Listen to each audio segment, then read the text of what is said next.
Saúde Sul. Bom dia a todos, eu sou Sara, eu trabalho aqui na Coordenadoria Sul, junto com o Edgar. Eu queria aproveitar e falar que a lista de presença está no chat.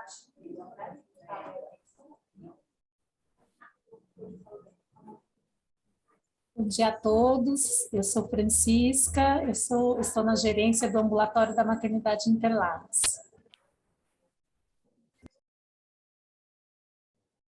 Bom dia a todos, eu sou a Renato, gerente do CARSUL. Bom dia a todos, meu nome é Lucas, sou técnico do CARSUL. Bom dia, sou Sônia Raquel, Saúde da Mulher da Secretaria Municipal de Saúde.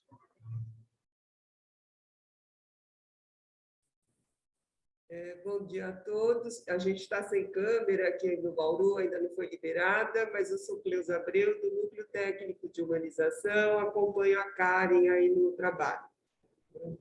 Bom dia, eu estou acompanhando aqui também, junto com a Cleusa, sou articulador de humanização aqui na região de Bauru, me chamo Bruno. Bom dia a todos. Opa, desculpa. Imagina. Bom dia, eu sou a Patrícia, sou enfermeira aqui do Hospital Geral do Grajaú. Bom dia, eu sou a Gláucia, sou da Diretoria de Atenção ao Paciente aqui do Hospital Geral de Pedreira.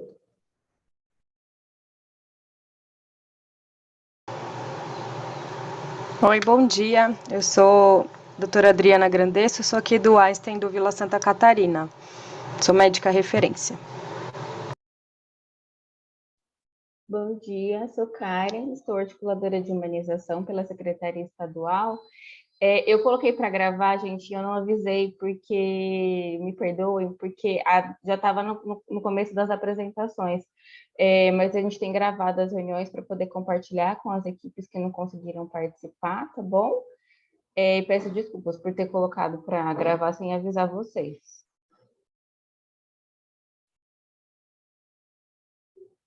Acho que já foi todo mundo, doutor Edgar. Ok, então, bom dia a todos. Gostaria de agradecer a participação, o que a gente considera muito importante. A doutora Rita até comentou agora no início que eles têm uma pequena apresentação para reforçar aquilo que nós discutimos na última reunião, que foi o tema sobre as infecções urinárias, que a gente está concluindo ainda, Rita, o protocolo para a gente subir para o site da secretaria. A gente já enviou para a doutora Sônia. A gente estava dependendo de algumas coisas que a gente havia feito solicitação para a central de laboratório da secretaria, para o ajuste dos antibiogramas e da urocultura.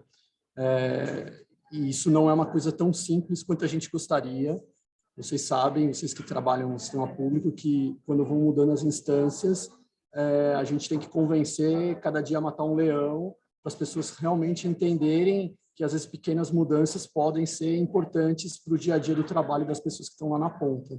Então, a gente está trabalhando ainda junto com a coordenadoria de laboratório para tentar ajustar esse antibiograma, que a gente chegou à conclusão de que ele era inapropriado para o atendimento das gestantes, e a gente está concluindo isso, né? Assim como o ajuste de algumas drogas, né, que a gente pensa que seria interessante, que seria um passo seguinte para o ajuste do tratamento das infecções urinárias. Então, vai ser muito legal vocês do HMI poderem contribuir com essa análise. Eu conversei com a Mônica durante esse tempo, eu sei que ela estava trabalhando nisso, então a gente está bastante ansioso para ver o que vocês conseguiram produzir. Dando sequência para essa linha de cuidado, né, que a gente está preocupado para as pacientes da atenção básica, de como elas estão chegando para os pré-natais de alto risco que vocês fazem, para evitar os trabalhos de parto prematuro, as rupturas prematuras de membranas ovulares, ou seja, para diminuir a prematuridade, que é um problema complicadíssimo e grave que a gente tem que enfrentar.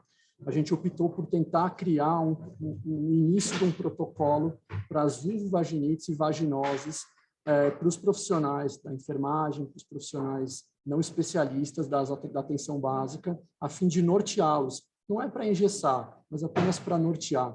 Então, eu vou pedir a licença para vocês, eu vou compartilhar minha tela e vou começar a tentar, eu vou tentar mostrar, eu não vou ler todas as palavras, depois eu vou mandar tudo para vocês, vou tentar mostrar de forma rápida, mas eu gostaria que em alguns pontos, vocês que são os especialistas, que estão trabalhando lá nos pré-natais de alto risco, que são gerentes dos hospitais, que apontassem tudo que vocês acharem que vale a pena modificar, ou sugestão de coisas que vocês acham que poderia aparecer e que eu não coloquei.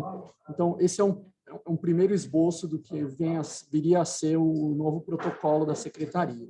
Então, a nossa coordenadora da saúde da mulher, a nossa líder aí, a doutora Sônia Raquel, e eu e a Sara aqui na Coordenadoria Sul, que estão trabalhando em cima desse novo protocolo. Então, a gente chamou de protocolo de vulvagenites e vaginoses, né? A gente tenta dar uma definição do que seria isso, de como é o meio fisiológico, de como a flora vaginal é composta, da importância dos lactobacilos, de quando essa flora se modifica, como que se dá essas tais vaginites, essas tais vaginoses, né? Que vai ter que é a questão do processo inflamatório ou sem o processo inflamatório. Então, diante disso, a gente optou por selecionar as entidades mais comuns, as mais frequentes e realmente as que vão gerar mais dúvidas. Então, eu optei por começar colocando uma vaginite causada pelo fungo, que é a Cândida, né? Então, eu começo falando do agente etiológico, a albicans é a mais frequente, a gente vai ter as de exceção, a Glabata, a Tropicalis, eu falo um pouco da incidência, falo a respeito da etiopatogenia, questão da virulência do vírus, de como ele vai se desenvolver, graças a esse desbalanço da flora, acontecendo a invasão das camadas, do epitélio, gerando todo o processo inflamatório que a gente sabe, formação desses biofilmes que vão favorecer essas tão temidas e de difíceis tratamentos das recidivas, né? Que quantas vezes esses profissionais que estão lá na atenção básica enfrentam essas tais recidivas. A pergunta que a gente vai ter lá no final é: será que sempre é recidiva? Será que ele fez o diagnóstico correto? A ideia desse protocolo é justamente para caminhar para isso, né? Então, eu tentei colocar de forma mais simplificada, num quadro, como seria o quadro clínico, o exame ginecológico. Oi, desculpa. Alguém pode desligar o microfone, por favor?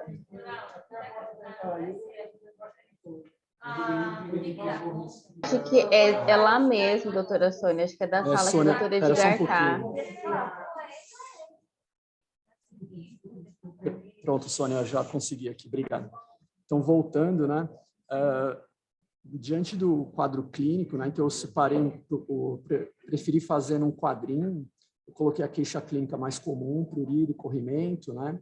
O exame ginecológico descrevendo como seria essa hiperemia vulvar, com edema, eventualmente essas escoriações e fissuras.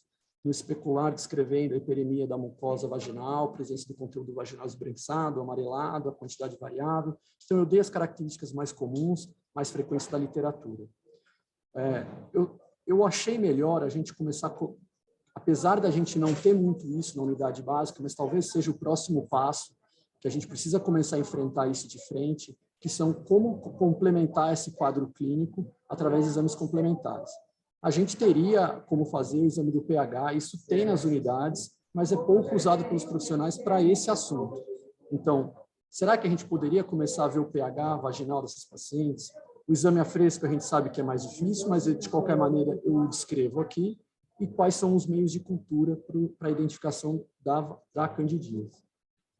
Em relação ao tratamento, eu começo a exemplificar no tratamento da candidíase não complicada pela albicans em mulheres imunocompetentes.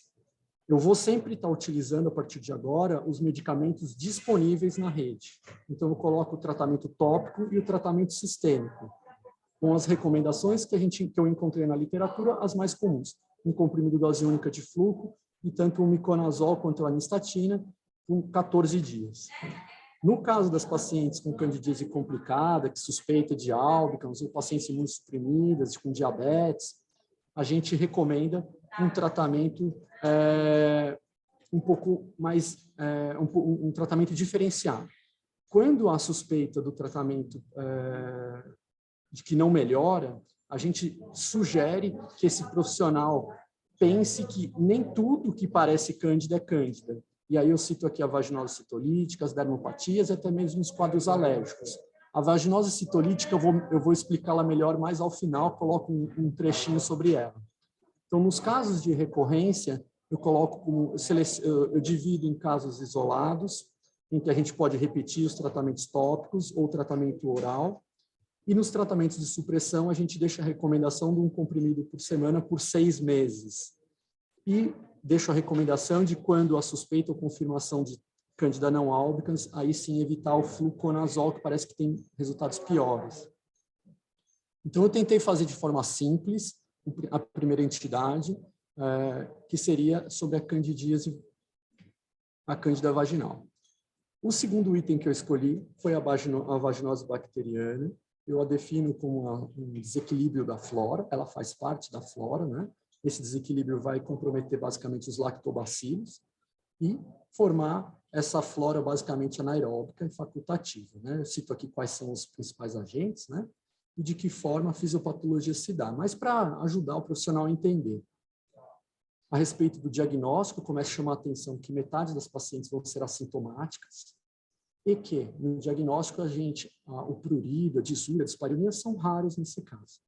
O diagnóstico clínico depende, então, desse corrimento com intensidade que varia, pode ter esse famoso odor fétido, de odor de peixe podre, ou amoniacal, e que pode ser piorado após relações sexuais. No exame especular, eu descrevo como ele é, de aspecto homogêneo, com a quantidade variável.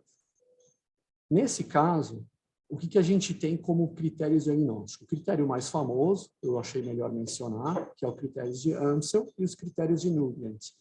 No de Amsel, a gente tem uma mistura de diagnóstico clínico com um diagnóstico subsidiário, né? Que precisaria novamente do pH vaginal.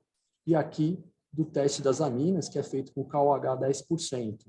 Vejam, o pH, eu acredito que, assim como na Cândida, eu acho que a gente teria como estar pensando em utilizar para a maioria, para as pacientes que precisam na unidade básica. O teste das aminas é um frasquinho de KOH que custa um preço muito baixo. Então, eu acho que as unidades também poderiam ter.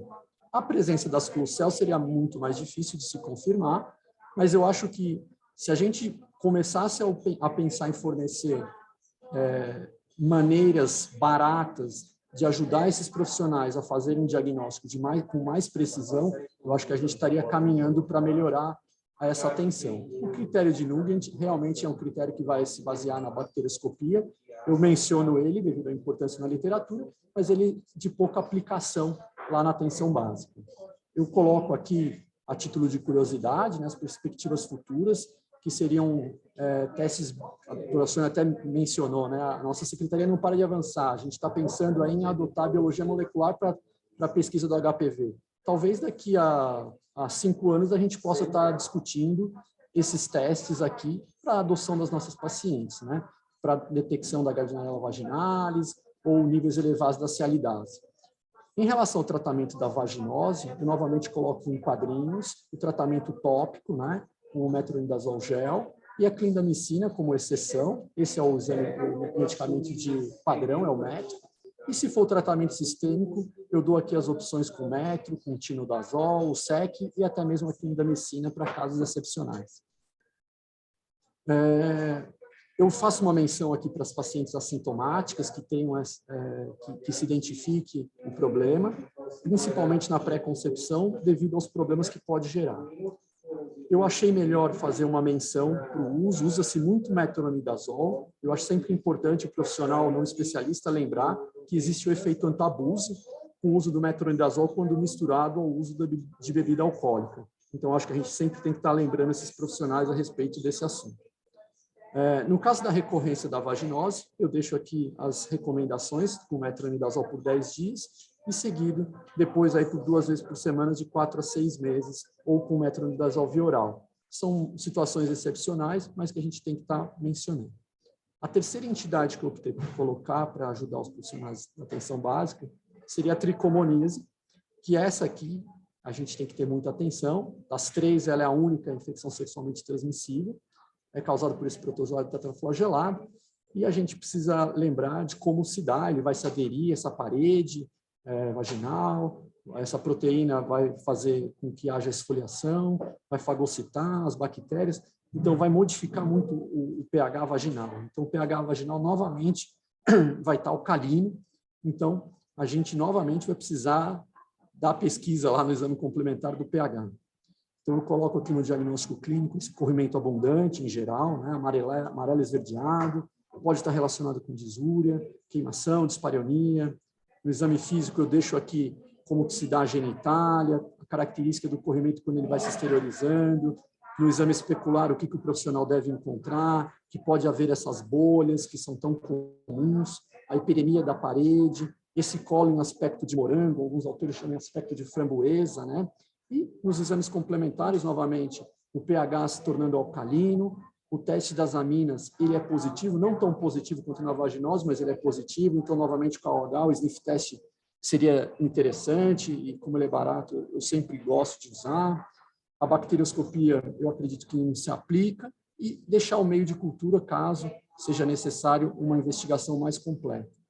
Em relação ao tratamento, aqui a gente não tem a opção do tratamento tópico, né? Então eu deixo apenas o tratamento via oral, lembrar que é uma infecção sexualmente transmissível e que o casal precisa ser tratado e lembrar de fazer a pesquisa das demais ISTs para esse casal, né? Aqui eu encerrei as entidades mais comuns, que são aquelas que o profissional da unidade vai precisar enfrentar para direcioná-los, e eu optei por mencionar aqui a vaginose citolítica, que ela é pouco discutida, até mesmo dentro, se a gente fizesse um questionário com especialistas, até provavelmente eles se atrapalhariam para fazer o diagnóstico da vaginose citolítica. Então, eu defino que é uma entidade causada pelo aumento dos lactobacilos, diferentemente do que a gente tem nas anteriores, há uma redução do pH vaginal e essa citólise que vai desencadear esses sintomas. A fisiopatologia dela não é completamente esclarecida, mas a gente sabe aí que a população do lactobacilos influenciada pelo pH ácido vai ser comprometida. Como que se dá o diagnóstico? Tentei simplificar. Novamente coloco aqui que é um corrimento esbranquiçado, veja, confunde com cândida, prurido que piora durante a menstruação, ardor e queimação. Aqui, com isso aqui, muitas vezes essa paciente vai receber tratamento como candidíase. Então, será que toda candidíase é candidíase? Então, o profissional às vezes precisa de ajuda para pensar em diagnósticos diferenciais. O exame físico conteúdo vaginal aumentado, aqui de aspecto fluido, pode ter grumos, que pode ou não aderir a período. Novamente, parece muito cândida e não é. Aqui o pH ácido, a bacterioscopia, que diferentemente da anterior, a gente tem um excesso dos lactobacilos e praticamente não vamos ter leucócitos. E nesse caso, a gente não identifica as tais hifas e os esporos tão características para a candidíase. O tratamento não é um tratamento específico, a gente pode recomendar a ducha vaginal com bicarbonato de sódio durante o período menstrual. Como última entidade, para não prolongar demais, eu coloquei a vaginite aeróbica, que vai se caracterizar também por uma alteração da microflora e vão predominar as bactérias entéricas. E aqui, né, associado a uma diminuição também ou ausência dos lactobacilos, e o processo inflamatório pode ser variado. Há um aumento das citocinas, de acordo com essa presença dessa flora bacteriana, né? O diagnóstico vai se dar por um corrimento purulento, de odor desagradável, pode estar relacionado a disúria e dispareunia, também confundido com outras entidades. Pode haver inflamação do vestíbulo, hiperemia da mucosa, e o corrimento vai variar ao grau. O exame complementar vai ser com a avaliação da flora microbiana, com presença de leucócitos, diferentemente aqui da vaginose citolítica, que tem a ausência dos ou raros leucócitos. O tratamento vai se basear no achado microscópico. Como o patógeno é basicamente bacteriano, a clindamicina pode ser usada. Se tiver um processo inflamatório muito importante, a gente pode usar uma hidrocortisona, um corticoide tópico. E se essa paciente for uma paciente idosa, a gente menciona aqui o uso da estrogenização vaginal, um mês, para melhorar essa mucosa vaginal, a fim de fazer o diagnóstico diferencial. Finalizando já, eu coloquei então só essas 5 entidades, vejam que a vaginite citolítica e a vaginite aeróbica, eu faço uma menção bem breve. Eu coloco quais são as drogas disponíveis, para eles já saberem o que eles têm lá na rede, nada de comprar. Eu coloco também até já o estriol, a hidrocortisona.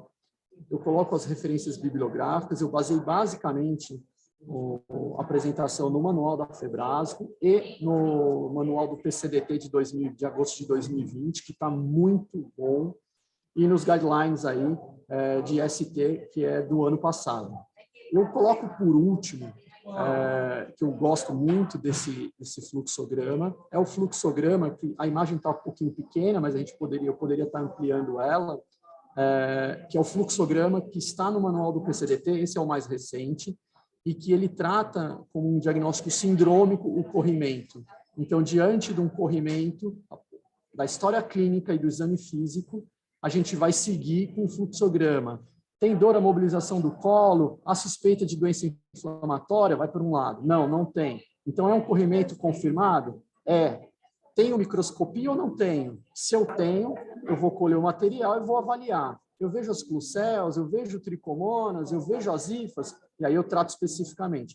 Não, estou lá na UBS, mais humilde da região, eu não tenho microscopia. Eu tenho pH, eu tenho KOH? Não, não tenho. Volto para um outro caminho. Sim, eu tenho. O pH é alcalino, é ácido, aí ele segue e ele vai dando um fluxograma.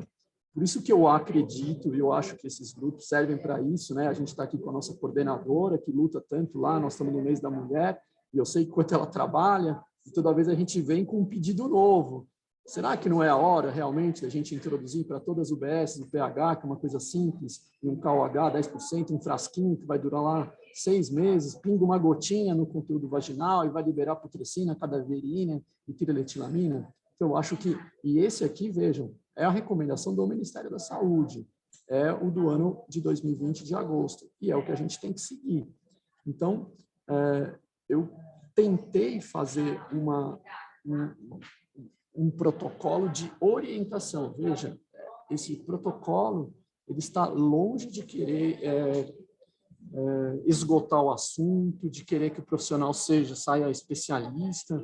Eu acho que, pelo menos a nossa ideia aqui na Coordenadoria Sul e da Sara foi da gente criar alguma coisa para nortear, para ajudar esses profissionais da atenção básica a fazer melhor o diagnóstico, a fim de a gente mandar para vocês nos pré-natais de alto risco, trabalho de parto prematuro, nas maternidades, romper essas bolsas e poder oferecer um atendimento melhor.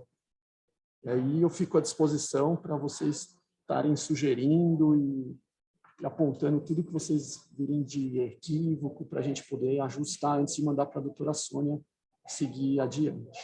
Obrigado. Excelente apresentação, Edgar, mais uma vez, brilhantando aí nossos conhecimentos técnicos. E eu acho que não foi provocação, eu acho que vamos trabalhar para ter isso sim. Por favor, se você puder me mandar um e-mail para a gente, ou conversar aí com o pessoal também, a Silvinha Odo, né? E aí ela fala com a Fabiana, com a Érica, e eu também falo aqui pela secretaria, que são da assistência laboratorial. Não sei nem se é com eles ou mesmo pela saúde da mulher, né? A gente pode fazer esse teste. Eu gostaria de destacar alguns pontos da apresentação, e aí, se for possível, a doutora Mônica continuar na sequência com a apresentação dela, porque eu vou precisar sair daqui um pouquinho, e eu queria destacar algumas coisas. A primeira é que o exame ginecológico feito pela enfermagem, pelo o médico da estratégia e, lógico, pelo ginecologista. Então, a gente nem falaria sobre isso. Mas a gente vê que, infelizmente, esse exame ginecológico precisa ser sempre lembrado em toda a rede básica, né? Você vê que toda a sua apresentação está pautada no conhecimento dos genitais pelos profissionais, né?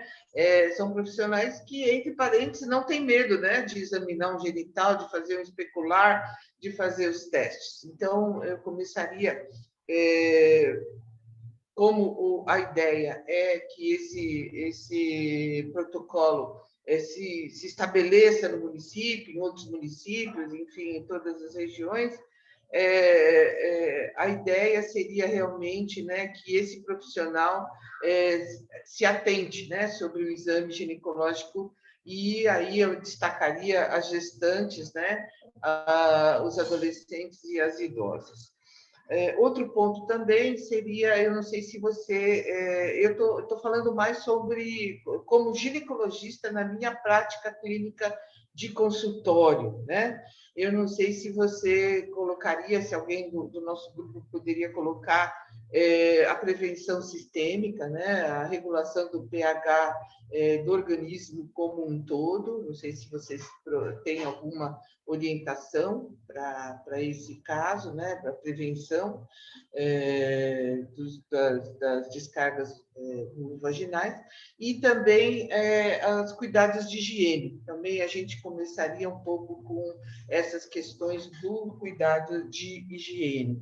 Terminando, as mães, né, preocupadas com os corrimentos que estão manchando as vestes das crianças, né, e das adolescentes, às vezes até bebês, né, tem algum conteúdo vaginal, uma hiperemia, alguma irritação devido à uremia, enfim, a questão da fralda. Eu agora, né, vó de 2 netas com fralda ainda, então sempre trocando fralda e vendo aí as vagininhas delas, né, lembrei das bebês.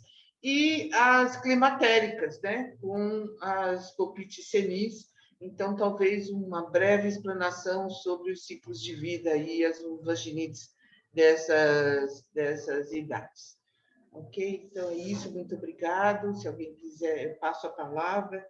Se for possível, doutora Mônica, começar a sua apresentação, agradeço muito. Obrigada. Eu vou... Rita, então eu vou pedir para vocês seguirem, aí depois eu peço que os demais façam uma complementação com a doutora Sônia. Eu gostei demais dessa ideia de colocar os cuidados de higiene, doutora Sônia, ótima ideia. Então, vou pedir para o pessoal do HMI compartilhar a tela, e aí depois a gente complementa e faz as considerações da apresentação. Se precisar, eu até volto a colocar na tela. Tá bom, Rita? Nós vamos começar a apresentação, mas eu queria parabenizar, então. Olha, é sempre um luxo fazer parte desse grupo, e parabenizar a doutora Edgar, a doutora Sara, especialmente a doutora Sônia Raquel, que está à frente aí, na vanguarda de modernizar a atenção básica com relação à saúde da mulher. Eu acho que esses protocolos, eles são, assim, maravilhosos. O Edgar colabora, assim, abrilhanta muito. Assim que nós já vamos colocar no nosso pré-natal de alto risco, nós não temos o KOH, mas a gente tem condição de colocar já para ir levantando a bandeira de que é preciso trazer para a prática, trazer a luz do conhecimento para a prática clínica e estimular o exame clínico dessas pacientes. Eu vou deixar agora, a gente vai compartilhar.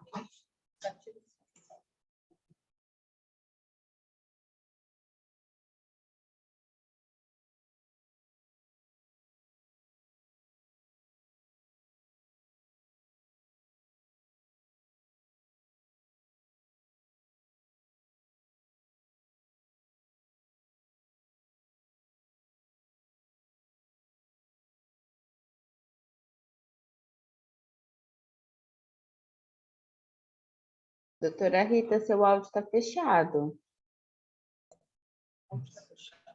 Abriu? Agora abriu.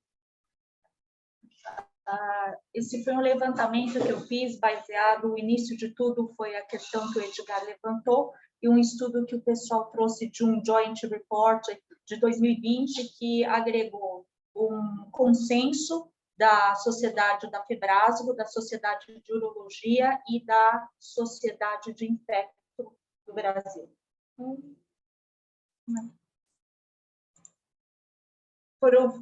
Eu pedi todas as uroculturas coletadas de janeiro de 2019 a 2021, e o start disso tudo foi esse trabalho, que ele coloca como a primeira escolha a fosfomicina e a nitrofurantoína, considerando que a fosfomicina não está na REMUME, e como segunda escolha a cefroxima e a amoxicilina clavulanato, e as duas não estão na REMUME.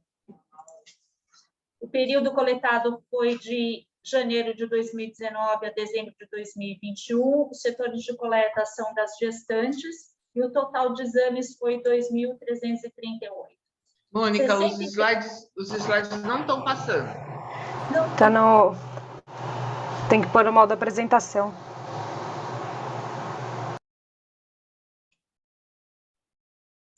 Vocês colocaram no modo apresentação?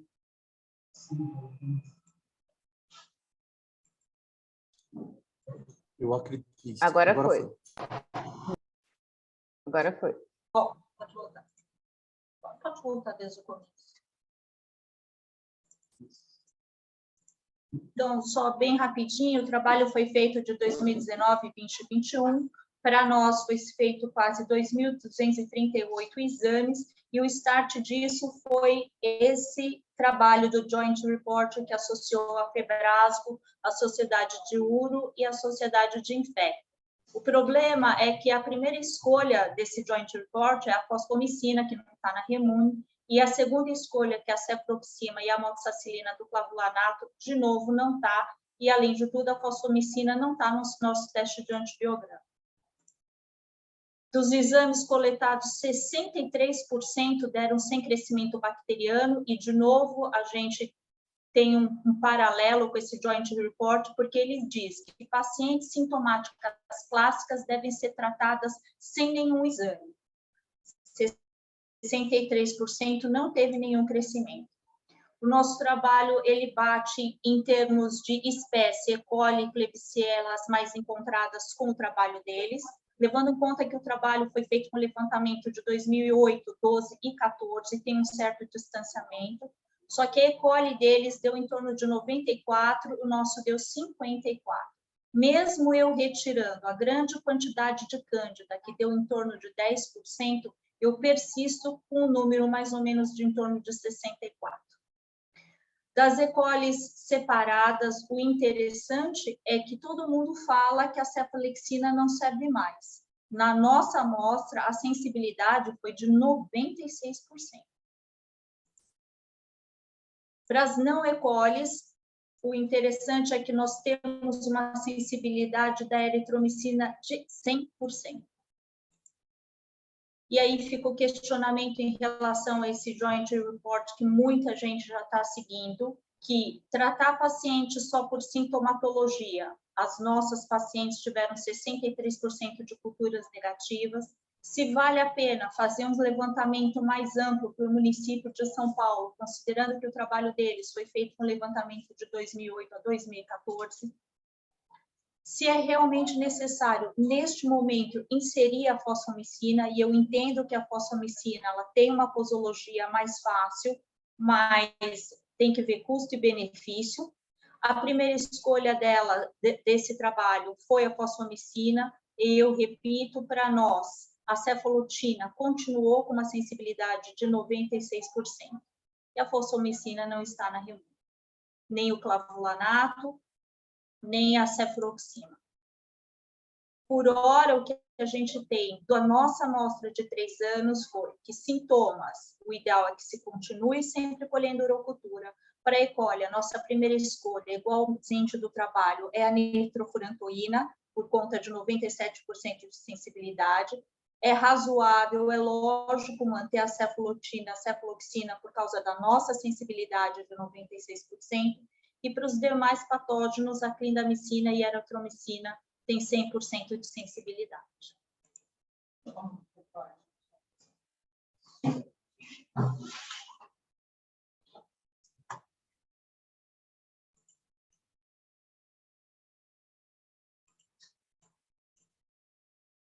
Edgar, estou vendo você extasiado aí. Eu queria parabenizar a doutora Mônica. A gente tinha conversado, né? Eu achei sensacional a sua apresentação. Vou pedir se vocês depois puderem compartilhar, né, para a gente poder enviar lá para a doutora Sônia. Os seus dados são interessantes, são um pouquinho diferentes do que os dados que a gente tinha visto, né, especialmente aí da sensibilidade da cefalexina. A gente, infelizmente, quando analisei de toda a Zona Sul, a gente não conseguiu observar uma sensibilidade tão boa para a cefalexina. A gente teve tivemos valores mais parecido com o joint, mas de qualquer maneira, eu acredito que trabalhando baseado nesse tipo de registro, um serviço grande como o de vocês, é que talvez a gente consiga convencer a central de laboratório, ajustar o antibiograma para a pesquisa do patógeno e usando os antibióticos que a gente pode usar nas gestantes e talvez trabalhar para no futuro próximo, apesar de vocês terem tido esse resultado tão bom com a cefalotina, talvez pensar na fosfomicina ou com a amoxicilina com clavulanato, viu, Mônica e Rita? Porque eu penso que no caso vou chamar de clavulin para facilitar a minha vida aqui, ele teria uso pediátrico, ele teria outras utilizações. Já há um pedido junto à central de farmácia para aderir, né? Eu acho que a doutora Sônia até deve ter participado disso, e que a central de farmácia lá ainda não autoriza. Então, eu acho que talvez não seja a fosfomicina, de repente a amoxicilina com clavulanato. Eu acho que a gente tem que pensar em avançar. Deixar apenas com a cefalexina e a nitrofurantoína, eu acho difícil, eu acho que é temerário, eu acho que a gente tem que avançar sim. Excelente apresentação da doutora Mônica, eu também gostei bastante. Eu acho que enriquece demais esse grupo e a nossa região. E eu queria ressaltar a questão da urocultura, né? Aquilo que a gente aprende e que deve ser reforçado, né? A gente tem que sempre estar se baseando nela, como ela demonstrou no estudo. E em relação à questão das vaginites, da apresentação do Dr. Edgar, brilhante também, a gente pode ver que são tratamentos simples, baratos, que a gente tem nas unidades, e eu acho que se a gente colocar um foco e reforçar essa questão do exame ginecológico, do tratamento adequado, com certeza a gente vai ter uma redução das prematuridades e da mortalidade infantil.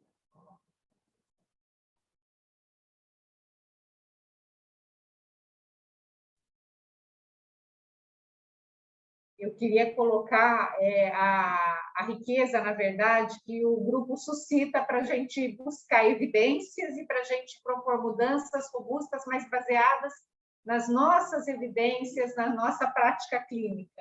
Então, eu acho que, para além até das questões que a gente está transformando, aqui a região sul, a saúde da mulher aqui do município tem transformado a assistência, tem a questão até do grupo de humanização, que foi um grande impulsionador até, né, e insistiu nesse nosso modelo que a gente usa, e esse é um modelo de colocar as pessoas juntas para refletirem, para a gente poder analisar todos os dados que nós produzimos e para a gente reciclar o conhecimento. Eu acho que essa forma, na verdade, é brilhante.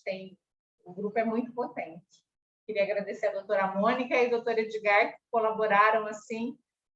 É maravilhoso a gente, e dá um orgulho muito grande a gente fazer parte de um grupo como esse.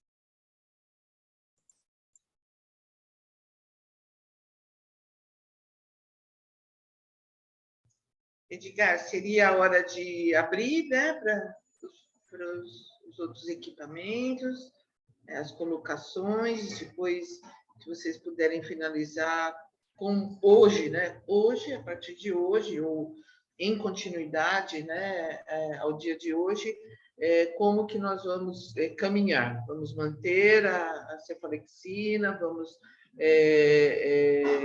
partir e continuar a partir pelo início do tratamento com a nitro e com o antibiograma para fosfomicina. Enfim, queria deixar registrada essa decisão do nosso grupo, depois de que os outros colegas pudessem se colocar.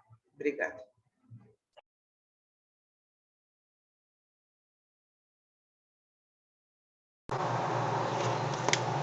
Bom, posso começar? Bom, pessoal, parabéns pelas apresentações, viu? Edgar, eu participei da apresentação anterior de infecção urinária Então, eu já estava naquela conversa. Eu acho que uma coisa que a gente ficou de ver, além dos antibiogramas, era o tempo entre a coleta da urocultura e o retorno da paciente. Porque, às vezes, a gente vê paciente no pronto-socorro que colheu urocultura na UBS, mas vai pegar o resultado só daqui a um mês.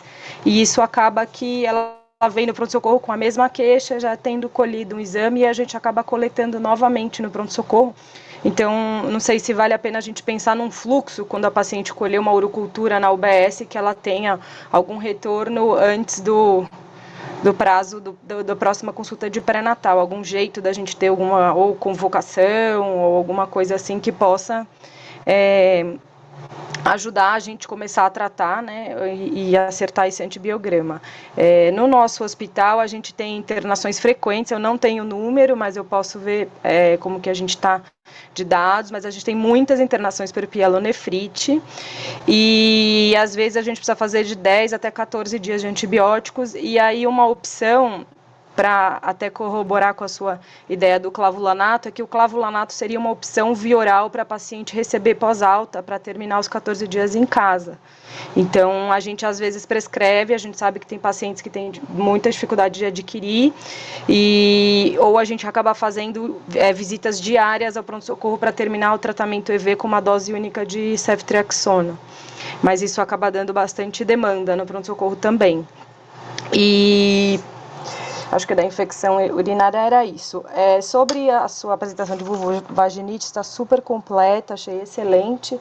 Eu acho que vale a pena, além dos dados que a doutora Sônia sugeriu sobre prevenção, higiene e populações específicas, eu acho que vale a pena a gente citar também as gestantes no seu trabalho, porque é uma queixa muito comum de gestantes e o fluconazol oral não é uma opção para tratamento de gestante.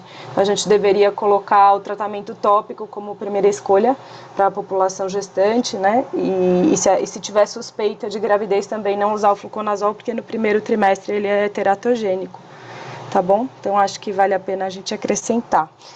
Sobre a higiene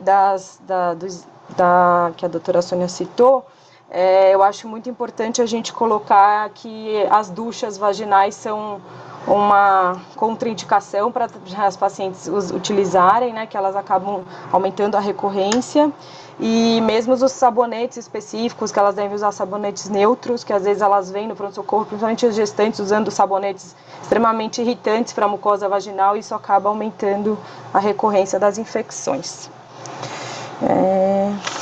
Que eu anotei, acho que era isso, gente, tá bom? Obrigada. Adriana, muito obrigado. Eu adorei a ideia da gestante. É engraçado porque a gente, como especialista, na hora que vai escrevendo, é óbvio para mim que não é para usar o fluconazol, mas para o não especialista não é o óbvio. Então, eu já anotei aqui, eu vou acrescentar, eu vou colocar realmente isso. Na hora que a doutora Sônia tinha falado dos cuidados de higiene, na hora me veio à cabeça as duchas que você falou e a descrição do sabonete íntimo, que as mulheres adoram fazer a esterilização da flora vaginal. Então, eu vou tentar escrever e mandar para vocês. Muito obrigado.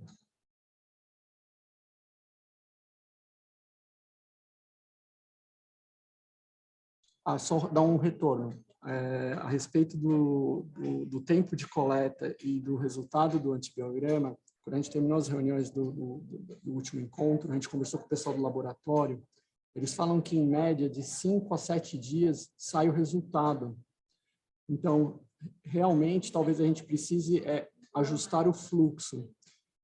Diante disso que você sugere e do que a Mônica mostrou, de que uma grande maioria das pacientes sintomáticas tem urocultura negativa, a gente acha importante que elas colhessem essa urocultura, as que colhessem no pronto-socorro teriam que retornar para retirar esse resultado com uma semana no pronto-socorro. Quanto às uroculturas colhidas na UBS, eu acho que o profissional, quando dá o pedido da urocultura diante do quadro sintomático, ele deveria agendar esse retorno, ou pelo menos que a unidade, a gente pode de repente deixar como uma recomendação lá no protocolo de infecção urinária, quando o profissional pedir em caráter de, fora do protocolo de rotina de pré-natal, por queixa de sintomatologia, colher, eles reverem e, se necessário, convocar a paciente. Talvez seja um caminho, não sei.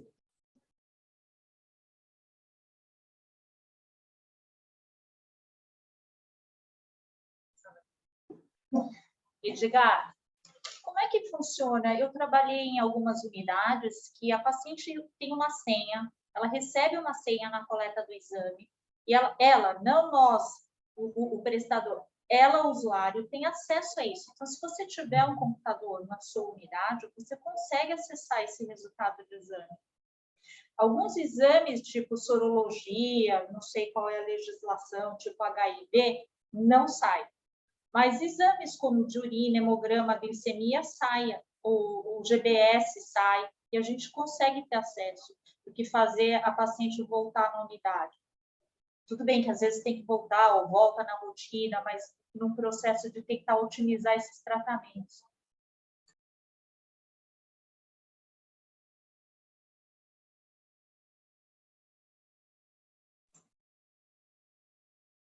A gente não está discutindo, Edgar. Eu vou, terminando aqui, conversar com a Silvia, que é a coordenadora do laboratório, para ver, então, um caminho a respeito dessa proposta, Mônica, das senhas, para ter uma consulta mais ágil, a fim de atuar rapidamente no resultado dessas uroculturas. Vamos então tentar ver isso nessa hora, tá bom?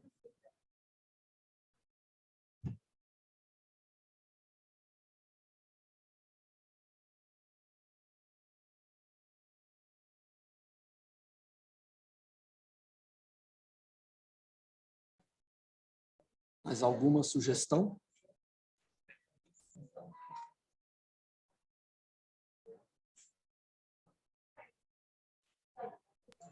Eu estou enfiando o pé na jaca, mas eu vou falar. Eu me proponho, se você quiser, a fazer um trabalho maior, uma abrangência maior, um número maior. Foi bem difícil conseguir as uroculturas daqui. E, eventualmente, se programar anualmente a gente fazer um novo levantamento para ver se está tendo alguma mudança. O que ficou clássico nisso daí é que a ampicilina praticamente caiu por terra mesmo, né? Mas é a nossa amostra, semelhante a deles. Mas eu acho que vale a pena continuar trabalhando nisso. Se a doutora Rita deixar, e ela deixa, essas coisas ela deixa, eu me disponho a ajudar em banco de dados maiores. Acho que esse é o caminho, Mônica. Eu acho que se a gente puder estar fazendo levantamentos anuais, para a gente conhecer como que a flora de crescimento dessas uroculturas, eu acho que isso vai guiar e vai fazer com que a gente force a secretaria a adaptar as nossas ofertas terapêuticas a essa demanda dos antibiogramas. E, mais uma vez, a gente ainda está trabalhando junto ao laboratório para acertar esse antibiograma para as nossas necessidades. Quando eu falo nossas, é das gestantes, né? Que hoje ele não atende a nossa população de grávida com a pesquisa de antibióticos que não podem ser usados na gravidez. Então, eu vou acabando aqui, a gente vai conversar de novo. A última tratativa que nós tivemos junto ao pessoal do laboratório, eles não estavam entendendo o que a gente estava propondo. Uma última conversa, eu até fiz duas propostas diferentes. Eu fiz a seguinte proposta, eu falei, olha, a gente tem dois caminhos. Ou a gente faz ou a gente acrescenta, vocês já testam, sei lá, 12 drogas, então vamos testar 15 drogas. Eu quero que vocês testem ceftriaxone, quero que vocês testem a fosfomicina e a nitrofurantoína, ok? Vamos supor que eles não testassem. Ou faz um específico para grávida. E eles não estavam entendendo a justificativa para isso, apesar da gente ter mandado por escrito, eles estavam tendo dificuldade. O responsável do laboratório não estava entendendo a importância disso.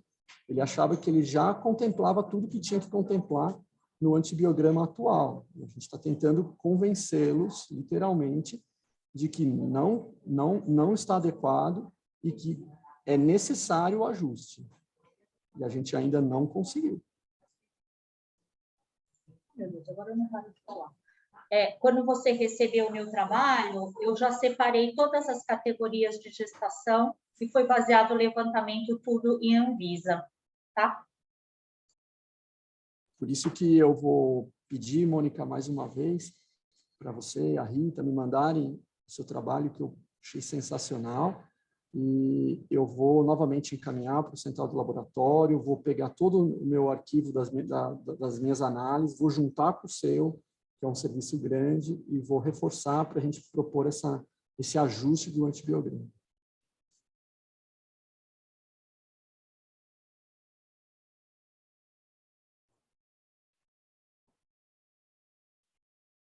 Que a doutora Adriana falou do tempo das uruculturas é uma coisa que preocupa muito, né? Eu acho que precisaria se pensar alguma coisa realmente no processo de trabalho, pelo menos para as gestantes, para colher urucultura e já estar fazendo ficar de olho, já monitorar esse resultado e convocar se for necessário.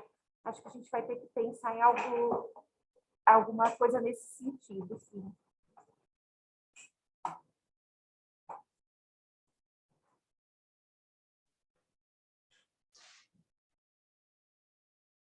Mais alguma sugestão?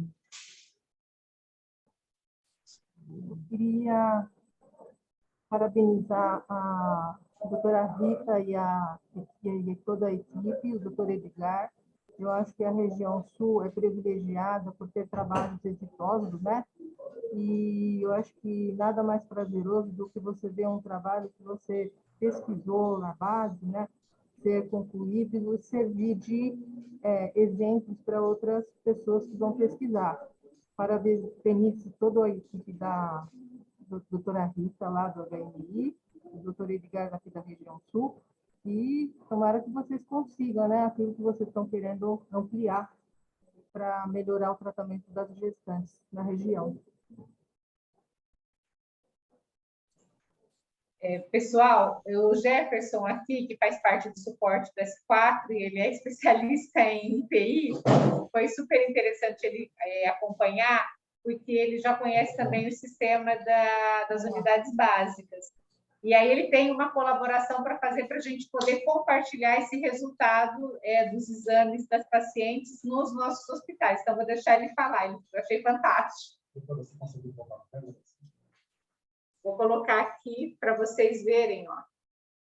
Não sei se está dando em espelho. É científica Lab. É científica Lab. Sim, dá para ver. Científica Lab.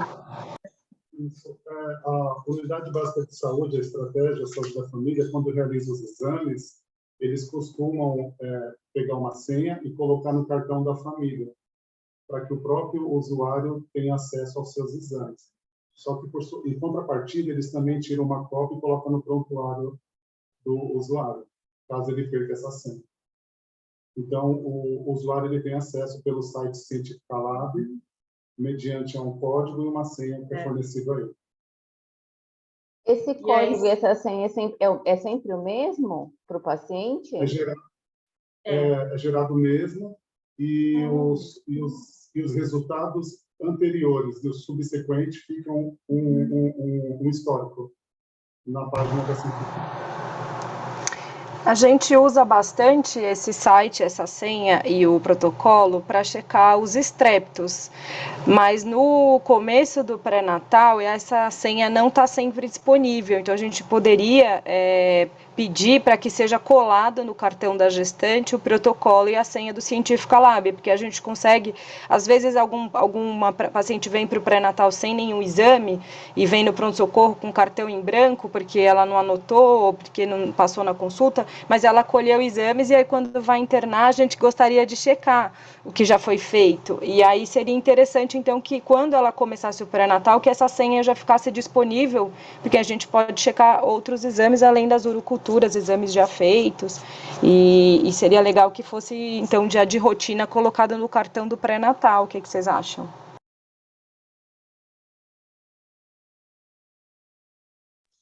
Nós estamos caminhando para isso, tem a plataforma, né, e-Saúde SP, a proposta é colocar, ter também o cartão de cartolina, tudo, mas também o cartão virtual, né, no aplicativo, no próprio celular da paciente. Mas, nesse momento, né, a gente precisa caminhar dessa forma mais regional, né, de a gente estar combinando as informações de acordo com os recursos regionais. Mas no futuro próximo, né, já temos, né, a gente já tem na plataforma os resultados de sífilis e HIV para todas as gestantes. Então, pela plataforma, no próprio OBS, é possível abrir a plataforma Mãe Paulistana Digital e ter o acesso a esses exames. Mas estamos caminhando para colocar os resultados tanto do Papa Nicolau como como é que chama aquele sistema, Edgar, do Matrix, os resultados do Matrix que são os laboratórios municipais, né, na plataforma, vão ficar bem mais fácil. Com essa novo modelo que a Secretaria está preparando, né, agora a gente já está com as unidades piloto, né, doutora Sônia? Em breve isso deve estar expandindo para todas, e a gente deve ter esse cartão digital em pleno funcionamento em breve. Eu acho que vai ajudar muito nisso que a Adriana sugeriu. Sim. Mais alguma sugestão? Fala, Karen. Eu achei a sugestão da doutora Adriana muito simples, né? Porque assim, não gera custo nenhum para os serviços. E a gente tem os fóruns, né? Com as maternidades, assim, que a gente consegue abranger um número grande de UBSs, que a gente pode usar o fórum também para poder levar essa informação e ver se a gente consegue melhorar um pouco esse fluxo de atendimento. Né? Porque se vocês conseguem ver os resultados dos exames, dinheiro a menos que vocês acabam gastando, né? Não precisa repetir exame, né? Eu acho que é uma solução muito simples e assim, enquanto, né, a gente não consegue caminhar para essa digitalização, né, que eu sei que o município tem corrido atrás, eu acho que pode ser uma solução para esse momento, né? Assim, depois que tiver digital, a gente não vai precisar. Mas enquanto ainda não está, a gente pode utilizar. Vamos conversar. Bom, só complementando, parabéns aí pelas apresentações também, não tenho condições técnicas de fazer qualquer crítica, mas em relação aos exames, a gente aqui também, óbvio, nós não temos ambulatório no Pedreira, mas eventuais atendimentos no nosso pronto-socorro, em que os exames são coletados e eventualmente se a gestante volte, a gente tem um laudo online, onde é possível acessar esse exame fora da rede ou do prontuário. Só que eu entendo essa questão dela levar a senha, né? Não é uma senha única, como é no Científica Lab, mas assim, ela também pode acessar esse exame e levar esse código para ser acessado pelo médico pelo laudo online, que aqui o nosso laboratório é a FIP. Vou só checar direitinho como essa informação está saindo também para trazer uma informação mais correta no nosso próximo encontro. Espero que a gente consiga fazer o fórum em breve. A gente está numa fase de transição de equipe de gineco, tanto que a gente não tem nenhuma referência no momento, mas a gente continua aqui para qualquer eventualidade. Obrigada.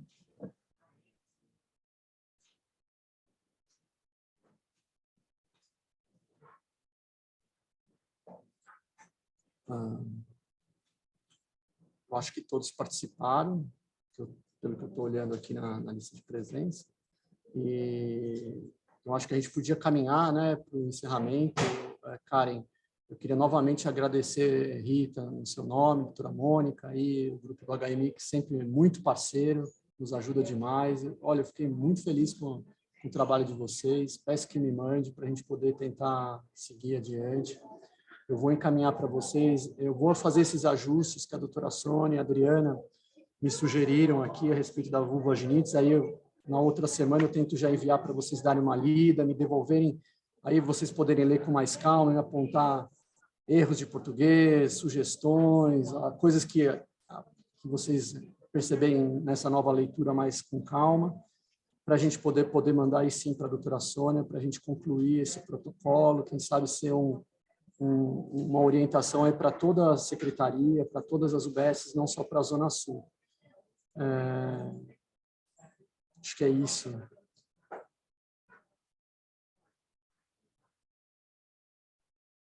Acho que sim. E completamos um ano, né, de grupo.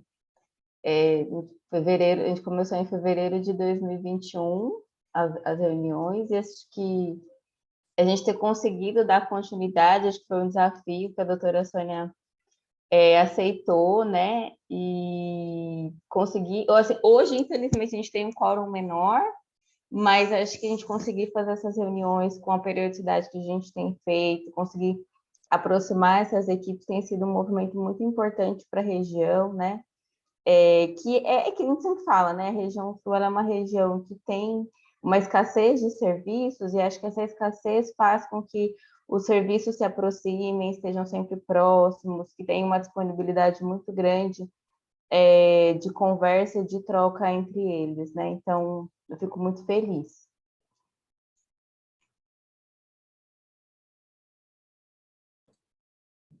Já pensando num próximo encontro, Rita, Adriana, a pessoa do Pedreira, do Ligajaú que estavam presentes, a gente tinha pensado, nesses últimos encontros, a gente tentou criar um protocolo, eu fico muito à disposição para criar novos, para a gente refazer novos, mas eu tinha pensado em, de repente, um dos serviços de pré-natal de alto risco, de repente trazer para a gente o que vocês mais estão atendendo, eu imagino que seja hipertensão ou diabetes, e mostrar o que vocês estão tendo de exitoso e o que vocês estão tendo de dificuldade. Porque eu gostaria, na verdade, a gente gostaria, eu e a Sara pensamos aqui, Rita, Adriana, o que vocês, serviços de pré-natal de alto risco, vocês têm em comum e o que vocês têm de diferença. Porque quando eu vejo aqui o serviço do Santa Catarina, o HMI, que são serviços grandes, hoje nós não tivemos participação do pessoal do MBOI, que também tem um serviço grande, mas a gente tem o Clipper, a gente tem o Orion, então a gente tem algumas outras pequenas unidades que talvez não tenham toda a facilidade de vocês, e a gente talvez precise começar a discutir maneiras de vocês, polos maiores, se tornarem referência dos polos menores. Porque muitas vezes eu vejo chegando pedidos aqui para a nossa central de regulação, por exemplo, uma patologia complexa e que não está conseguindo rapidamente no terciário, porque é uma escassez de vagas em todo o município. Será que vocês, que são os polos maiores, não conseguiriam receber uma parcela para ajudar na condução desses casos, às vezes um pouquinho mais complexos, e que ainda não chegou lá no setor terciário? É uma ideia que nós tivemos aqui conversando, queria ouvir vocês, se vocês acham que poderia ser, a gente tentar fazer uma reunião, a próxima reunião nesse modelo. Edgar, assim, sua ideia vem de encontro a uma situação que eu ia propor justamente para a gente conversar com o grupo de pré-natal de alto risco na próxima reunião. Nesses casos complexos que vão para o terciário, seriam melhor seguidos no terciário, mas muitas vezes a gente não vai conseguir colocar, no caso, por exemplo, as cardiopatias cirúrgicas, é um caso emblemático.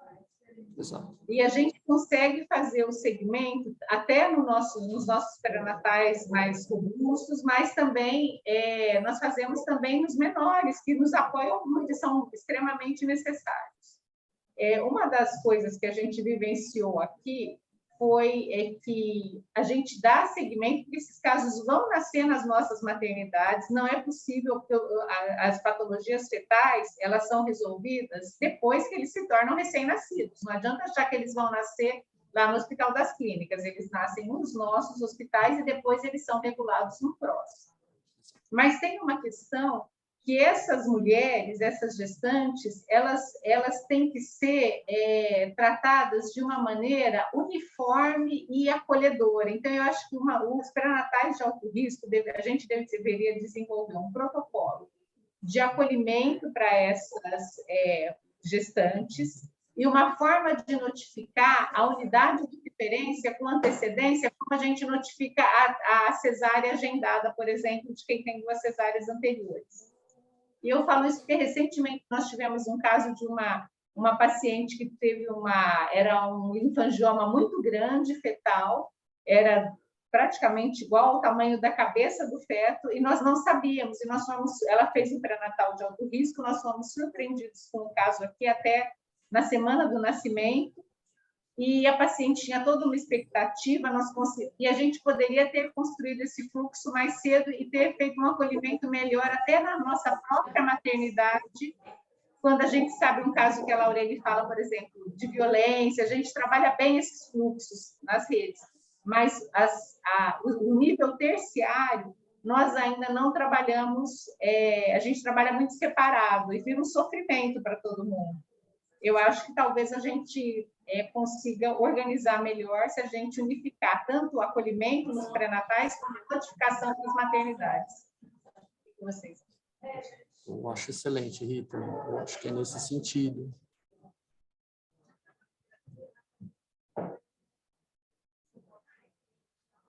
Adriana, Glaucia também concordam que esse é um problema que a gente enfrenta, que assim não é todos os dias, mas quando acontece, ele desestabiliza a unidade, né? Eu acho que aí nós daríamos visibilidade até para a própria DRS, o município, para a gente negociar esses terciários, quais seriam essas referências e para qual tipo realmente, né? Se é, às vezes, uma cirurgia para uma gastroscise, quando a gente tem, os tumores, ou então as cardiopatias cirúrgicas muito complexas. Eu acho que a gente poderia começar a organizar. Concordo.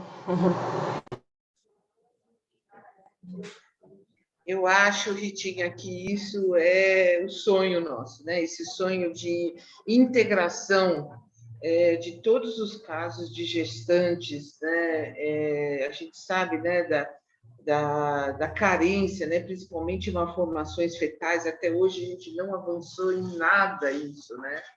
Mas se a gente avançar em reuniões de troca de discussão de caso, né, em que as unidades fiquem mais ativas, né?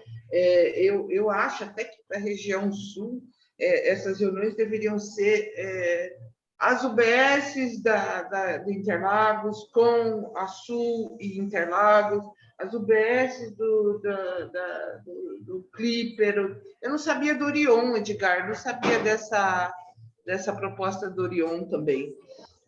As UBSs do Vila, do Campo Limpo, porque, assim, é difícil, sabe, Rita, colegas, do modo geral, a gente pensar na Sul. E também, agora que eu estou em contato com outras coordenadorias, o município é um mundo, né? É um mundo.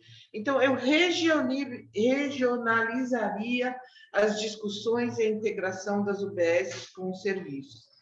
E uma proposta audaciosa que o Pedreira, né, agora que está revendo, né, essa equipe, né, realmente montasse, pode não ser no ambiente hospitalar, mas numa UBS próxima, né, ao Pedreira, um ambulatório de alto risco. É fundamental, viu, Glaucia? A gente tem visto os casos de morte materna que, infelizmente, estão assolando o Hospital de Pedreira, todos nós, né? Porque aqui os hospitais são de alto risco, mesmo que não tenham sido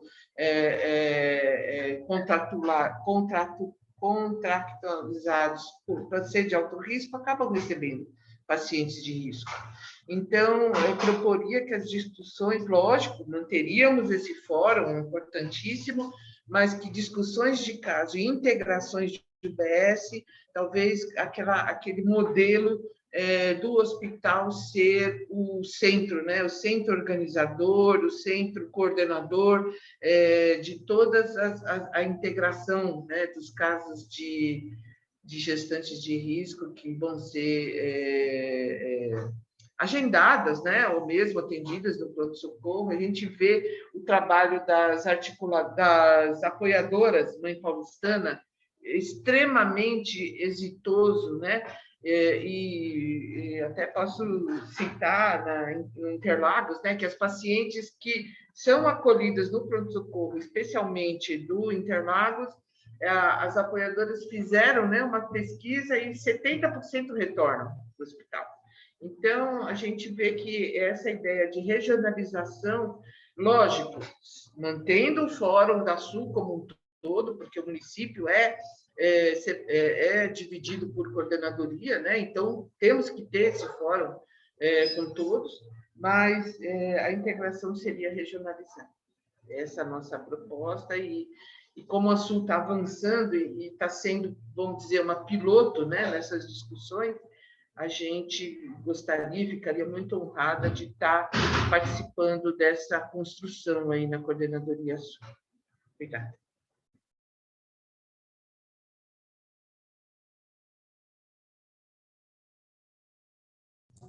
Então, Rita, Adriana, que está aí representando o pessoal do Santa, eu acho que vocês hoje que estão aqui presentes, que são os dois serviços maiores, vocês poderiam, então, na próxima reunião, pelo menos trazer para a gente, sei lá, os dados de vocês. Olha, eu tenho o meu maior número, eu atendo tantas grávidas, e o meu número é de hipertensa, e eu não tenho tido dificuldade em manejar, em encaminhar essas pacientes para o parto, porque vocês... mas eu tenho tais dificuldades, olha, eu não estou conseguindo ter ultrassom morfológico, eu não estou para a gente poder entender. E aí a gente vai ouvir dos outros pré-natais, que hoje, infelizmente, estou vendo que alguns não participaram. Vamos tentar, Karen, vamos tentar melhorar um pouquinho essa nossa comunicação com eles, que eu acho que com a troca da data, que era para ter sido no outro mês, eu acho que houve também uma falha minha, nossa, né, de fazer esse chamamento, para que a gente possa ouvir, frente às experiências do Santa e do HMI, as dificuldades deles. Pode ser, Adriana, Rita? Eu acho que não vai dar tanto trabalho para vocês, mas eu acho que vai ajudar muito. Acho que a gente tem até pronto, já que a gente apresentou na ONA, nosso volume de atendimento. Acho que mais o que falta é mapear as dificuldades, né? Mal formados, a gente tem uma planilha já com os mal formados que aparecem no pronto-socorro, que pararam em vários lugares e chegam lá e internam com a gente. Então, acho que assim, tranquilo. Se puderem me incluir na lista de e-mails, acho que eu não estou inclusa, eu participei da última reunião que o doutor Adolfo me encaminhou o convite, e nessa eu conversei com o Edgar, então eu passei meu e-mail aí no chat, se você puder me incluir, Karen, por favor. Eu que vou representar o Santa, e na próxima eu trago também a enfermeira do pré-natal. Ajuda bastante. Tá bom, pode deixar. Nós vou pedir a ajuda da Francisca, e estou falando com o Jefferson aqui, para a gente levantar, então, essas pacientes do pré-natal, quantas hipertensas, quantas diabéticas. Aí vou ver como a Francisca consegue ajudar a gente no pré-natal, porque nosso prontuário no hospital, ele é a parte digital, a outra não é um prontuário eletrônico, mas no ambulatório ainda nós não migramos.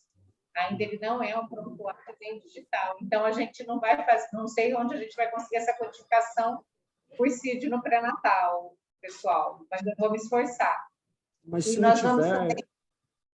não tiver a codificação, Rita, trazer as dificuldades e como vocês estão, pelo menos, encaminhando essas pacientes, não importa quanto, só para a gente poder suscitar discussão com os serviços menores, tá bom, Rita? Acho que trazer esses casos mais emblemáticos também, né, doutora, que vocês falam que precisam de um olhar diferenciado, de um acolhimento diferente, trazer, assim, acho que alguns exemplos, né, de quais seriam essas patologias, acho que também vai ajudar bastante na discussão.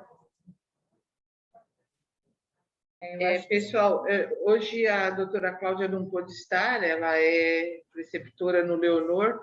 Eu posso trazer aqui, pena que ela não está, mas a experiência do Leonor tem sido muito exitosa, como ela é preceptora no Leonor. Os residentes, eles mandam foto do cartão de pré-natal das pacientes que vão no pronto-socorro. Isso eu estou falando para vocês porque lá tem uma condição especial, que são as imigrantes, né? E as bolivianas, em específico, estão fazendo... Aí é uma questão pessoal, né? Elas têm muita dificuldade de fazer pré-natal, de entender, de enfrentar os maridos, de entender o que os profissionais brasileiros conversam com elas e acabam indo a óbito, né? Várias internações UTI. Então, o que a gente quer falar para vocês é que o Comitê de Mortalidade Materna, nesse momento, está passando por uma fase de grande expansão, a gente chama as UBSs para discutir o caso, a gente chama os hospitais para estar acompanhando, às vezes numa mesma reunião e às vezes em outras reuniões. E essas reuniões de sexta-feira, às 14h, com o Comitê Municipal, têm sido muito esclarecedoras, né? Nas falhas que ocorrem, tanto nos hospitais como nas UBSs, as oportunidades de melhoria. Então, nesse avanço que a SUL está se propondo hoje, que é a integração do hospital com as UBSs, isso lá nos anos 90, anos 2000, a doutora Rita já fazia isso, as unidades iam, né, no auditório da maternidade de Interlagos, e as unidades tinham uma discussão assim aberta com os hospitais e era também muito exitoso presencialmente. Hoje a gente tem essa facilidade do online, né? Eu acho que a aproximação da UBS chegou a hora. Eu tenho visto muita aproximação da gestão. Então, os coordenadores, as CARs, né? Nós, os interlocutores das CARs, os interlocutores da coordenadoria, da supervisão, eu acho que, nesse momento, a gente pode avançar para essa participação maior das UBS. Então, não tenham esse temor, a Rita pode colocar a experiência daquela época, que foi muito boa. A gente tinha reunião também no Hospital Regional Sul, né? Com esse mesmo perfil de reunião. Dá para fazer, sim. Acho que maravilha. Obrigada. Doutora Sônia, eu acho que você está falando da mesma coisa que a gente continua fazendo os fóruns. Eles continuam de maneira virtual, o Pedreira, o Grajaú, a Maternidade de Interlagos, todos eles fazem, a gente conseguiu manter, né? Então a gente não perdeu. Nós fazemos, Raquel, e nós continuamos, e os fóruns, nós trabalhamos já plano de parto, é bem interessante, com as equipes referenciadas para cada hospital, nós trabalhamos vários temas. Nós continuamos, nós mantivemos, o vínculo é bem bacana. Maravilha, tá joia, obrigada.